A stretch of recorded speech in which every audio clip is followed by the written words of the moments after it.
ভারতের অভ্যন্তরে 200 একর জমি পেতে যাচ্ছে বাংলাদেশ।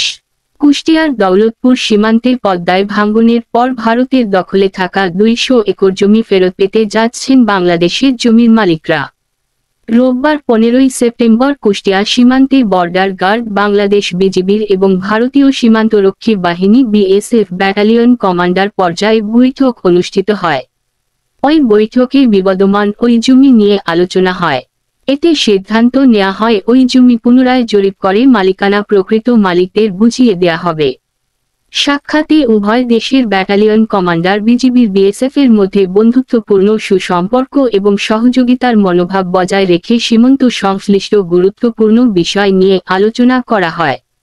এর মধ্যে মরণঘাতী অস্ত্র ব্যবহার করে সীমান্ত হত্যা বন্ধ, ভারত হতে বিভিন্ন ধরনের মাদকদ্রব্য এবং নিষিদ্ধ পণ্য বাংলাদেশের অভ্যন্তরে প্রবেশ না করা, বিএসএফ কর্তৃক নিরীহ বাংলাদেশি নাগরিককে সীমান্ত হতে আটক না করা এবং আসন্ন দুর্গাপূজা উপলক্ষে সীমান্তবর্তী জনসাধারণ অবৈধভাবে সীমান্ত পার হয়ে পূজা মণ্ডপে আসতে না পারে সে ব্যাপারে আলোচনা হয়।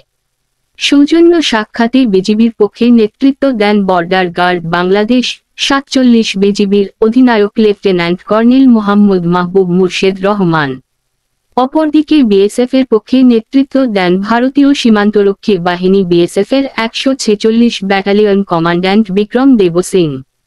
শেষে উভয় দেশের শান্তি ও কল্যাণ কামনা করে অত্যন্ত সৌহার্দ্যপূর্ণ পরিবেশে সৌজন্য সাক্ষাৎ শেষ হয়।